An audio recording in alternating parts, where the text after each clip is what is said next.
Let's go to the Granite Belt now, a region that in the last 6 months has experienced the double whammy of drought and bushfires. Jessica Van Vonderen is in Stanthorpe and joins us now. Jess, challenging times, but there are signs of recovery. Yes, Matt, after years of devastating drought, this region is celebrating some much needed recent rainfall. Farmers' dams and tanks are starting to fill, which has definitely boosted spirits. At the same time, though, locals are warning that the big dry isn't over, that it could take several years to recover. Here in town, water is still being trucked in daily and residents are on water restrictions of 100 litres per person per day. Ellie Bradfield reports. Recent rain has transformed the Bartlett family property on Queensland's Southern Downs, a cause for celebration after years of relentless drought. Every day was different. I never knew what Matt was doing. He'd be gone before the girls got up. He'd be back when the girls were asleep. You know, when's Dad coming home, where's Dad all the time, so it was hard, yeah. There are no sheep left on the property. They finished destocking in December.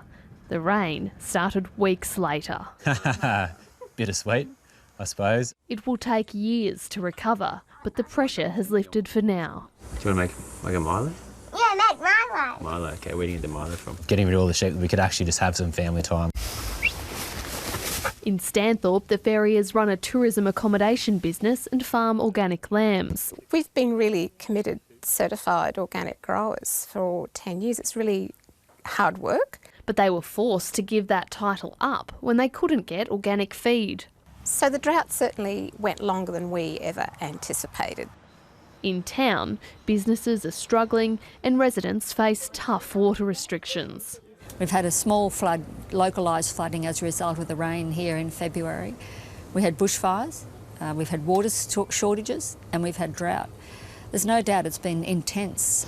2.5 years' worth of water has fallen in Warwick's two dams in recent weeks, but the catchment at Stanthorpe has missed out on any substantial downpours. Storm King Dam has 3 months' worth of water and supplies need to double before the daily water carting can cease. Residents are now restricted to 100 litres each per day, up from 80. Parents bathing their children with bottled water, having a shower in that, and there was one particular story I got that the children were coming to school with empty water bottles and filling them up and taking them home for mum and dad at home.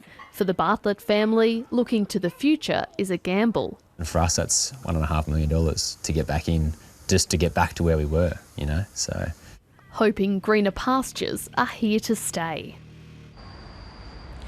And reporter Ellie Bradfield joins me now. Ellie, you've been covering the drought for quite some time. What else have people been telling you? Well, the thing about this drought, Jess, is that it's been so relentless and widespread that everybody has been affected in some way, shape or form. So every story that I've covered has been a drought story in some way.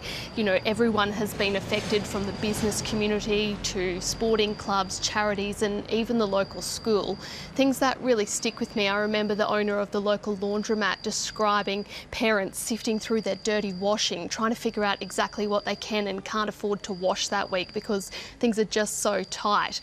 And another mother told me she was too embarrassed to even talk on camera and told me that she had to cut off her daughter's beautiful long hair because it was just one more way that they could save on their weekly water usage. That family were only showering every couple of days, and they even bought a small square of turf for their children to play on because they wanted somewhere for them to do a cartwheel because they were just so sick of them just playing in the dust. Such far-reaching effects. Ellie, thank you so much. Thanks, Jess. Well, as if years of crippling drought weren't enough, in September, Stanthorpe was hit with unprecedented and potentially catastrophic fire conditions. The town was threatened by a large blaze, forcing hundreds of people to flee their homes. George Roberts has visited some of those who were in the path of the flames. It's a sight Stanthorpe residents will never forget. Hills ablaze as the fire licked the outskirts of the town. Months on, the scars are still clear.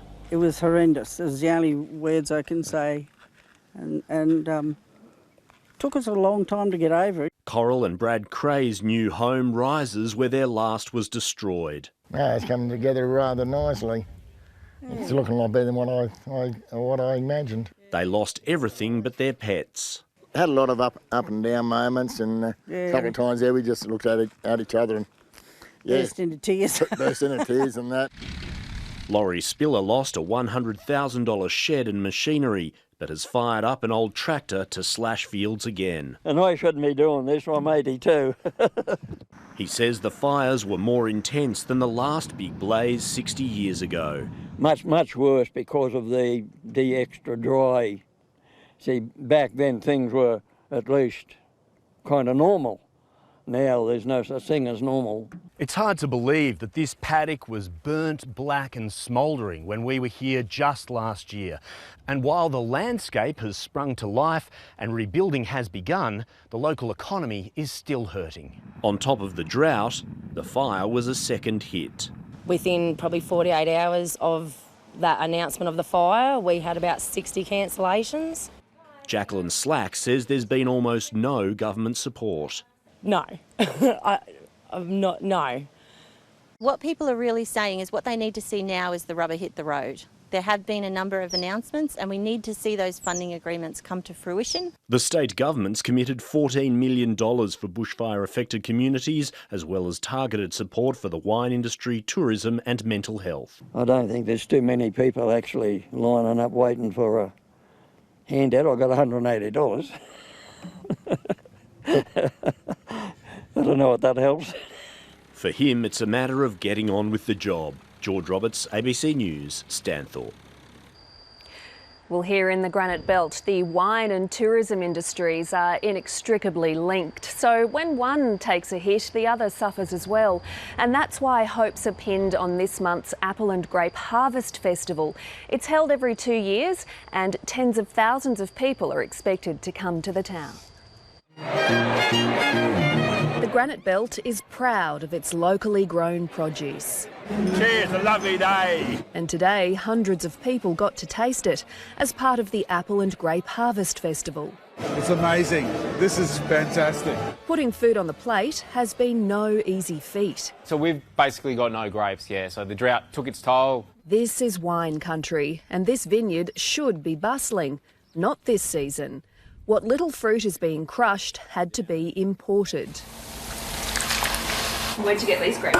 So these originated from Mildura. Last year, the Costanzos ran out of water. The ABC's Landline program was here in October. Then it rained. Yeah, this is a sight to see. This is just amazing. It does give you hope, lots of hope, Thank you muchly. More than hope, businesses here need visitors. The crowds are amazing today and we hope it continues through the rest of the week. Is it normally like this? Not lately, no, not with the drought around. There would normally be thousands of backpackers in town, picking crops and spending money. But this year, there's not much work. This cafe is doing a roaring trade today, but it's been a difficult few months. Some businesses say they've had a 20% downturn. Others say it's as high as 50%. That's millions of dollars wiped from the local economy. It has been a tough time, but I think we turned the corner. Martin Cooper is president of Granite Belt Wine and Tourism and rents out cabins overlooking his vineyard. And it's a very resilient community, so we'll come back with a real bang. As far as recoveries go, the Apple and Grape Harvest Festival is a good place to start. The town at the moment is absolutely just pumping. It's so fun to see all this vibrancy of people in action. And it's a great atmosphere. You having a good time? Oh, wonderful. I kiss hands, Jessica. Oh, okay. Sometimes you hey, that's mine. You can't have that. Thank you so much. À tout à l'heure. Bon voyage, bon appétit and bon jovi. Thank you.